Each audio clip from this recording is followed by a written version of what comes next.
uşaqların cinsiyyətini dəyişən cərrahlar məsuliyyətə cəlb ediləcək. Amerika Ədliyyə Departamentinin baş prokuroru yetkinlik yaşına çatmayanlara transseksual əməliyyat edən həkimlərin məsuliyyətə cəlb ediləcəyini açıqlayıb. Bu sözlər bir çox Amerikada fəaliyyət göstərən cərrahları təşvişə salıb. Yeni nəsil valideyn olmaq istəmir. Dünyada doğum göstəriciləri tarixi azalma yaşayıb, yeni nəsil övlad istəmir. Bu tendensiya bəzi ölkələrdə əhali sayının azalmasına və yaşlı əhalinin artımına səbəb olur. Bu da uzun müddətli sosial və iqtisadi məsələləri gündəmə gətirir. Bu azalma insanoğlunun sonu ola bilərmi? Fikirlərinizi şərhdə qeyd edin.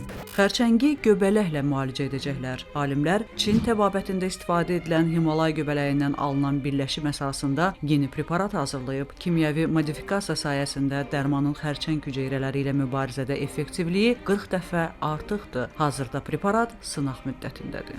Yeni nəsil protez əllə əşyaları gözü yumulu da tanıyırlar. Əvvəlki mərhələlərdə periferik sinirlərin stimullaşdırılması xəstələrə protez qoldan istifadə etməklə sərt və yumşaq obyektləri, eləcə də müxtəlif ölçülü əşyaları ayırmağa imkan verirdi. İndi isə xəstələr süni ətrafları ilə hətta göz yumulu belə əşyaları tamamilə hiss edirlər. Bu texnologiyanın tibbə verdiyi töhfədir.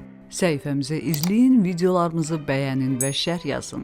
Qızılca endemik vəziyyətə səbəb ola bilər. Amerika Birləşmiş Ştatlarında peyvənd nisbətləri azalmağa davam edərsə, qızılca endemik vəziyyətə qayıda bilər. Yeni proqnozlar peyvənd nisbətləri yaxşılaşana qədər qızılcanın yenidən Amerika Birləşmiş Ştatlarında daimi bir vasitə ola biləcəyi barədə xəbərdarlıq edir və peyvənd tərəddüdünün artması fonunda immunlaşdırma səylərinin gücləndirməyin təcili ehtiyacını vurğulayır.